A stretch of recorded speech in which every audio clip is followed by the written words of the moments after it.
1857 की क्रांति की तैयारियां झांसी में भी शुरू हो गई थीं।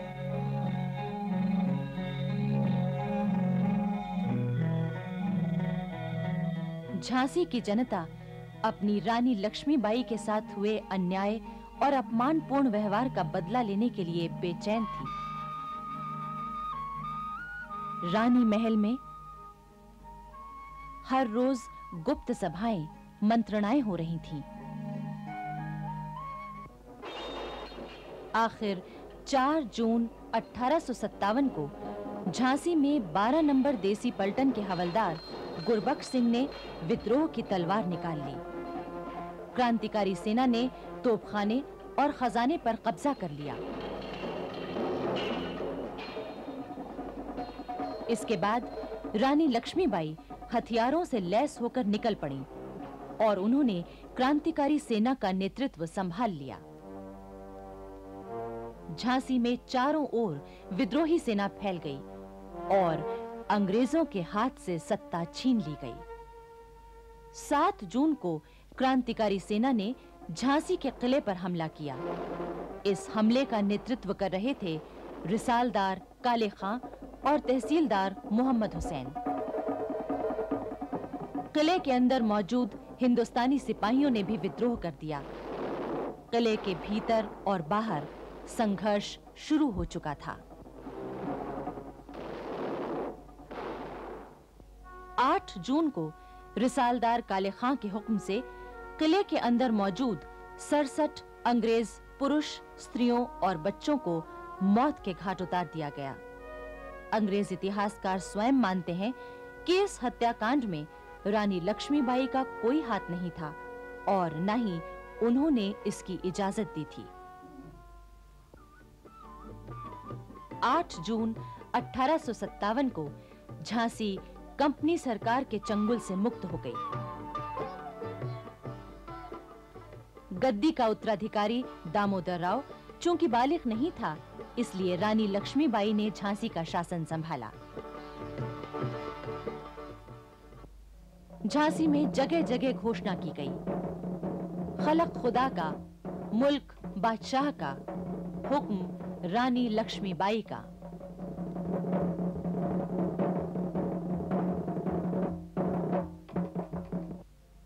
रानी लक्ष्मीबाई ने बड़ी सूझबूझ और समझदारी से शासन संभाला। वो दरबार में एक विशेष कक्ष में बैठती थीं। उस कक्ष के बाहर सोने के काम की चिकें पड़ी रहती थीं। द्वार के बाहर 2 द्वारपाल चुस्त पोशाकों में खड़े रहते।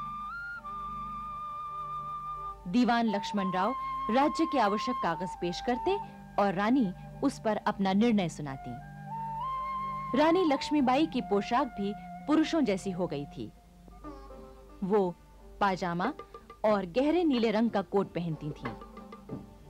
टोपी पर एक सुंदर पगड़ी बंधी रहती थी। कमर में जरी के काम का दुपट्टा बंधा होता और उसमें एक तलवार लटकती रहती। उसके साथ ही दमिश्क की बनी नक्काशीदार चांदी मढ़ी पिस्तौल भी लटकती रहती थी।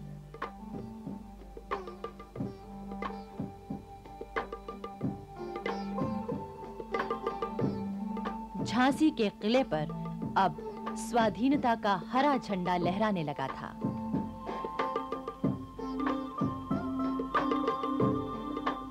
रानी लक्ष्मीबाई ये भी जानती थी कि उन्हें झांसी की आजादी की रक्षा के लिए हर वक्त तैयार रहना चाहिए। वो सेना तैयार करने लगी।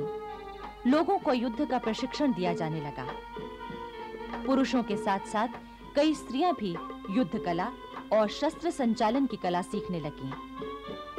इनमें रानी की 2 सहेलियां सुंदर और मुंदर भी थीं। रानी ने क्रांतिकारी सिपाहियों के नेताओं से भी संपर्क बनाए रखा और उनकी खबरें प्राप्त करती रहीं। उधर अवध में भी क्रांति की पूरी तैयारियां थीं। इतिहासकार लिखते हैं कि क्रांति की तैयारियां जितनी अच्छी अवध में थीं, उतनी देश में कहीं नहीं थीं। हजारों मौलवी और हजारों पंडित स्वाधीनता के युद्ध के प्रचार में लगे हुए थे। वो एक-एक बैरक में जाकर सिपाहियों से बातचीत करते। हर गांव, गली मोहल्ले में जाकर पंडित जी और मौलवी साहब आजादी की लड़ाई के लिए जनता को तैयार कर रहे थे। लखनऊ में 13 मई को मेरठ की क्रांति की और 14 मई को दिल्ली की क्रांति की खबरें आईं।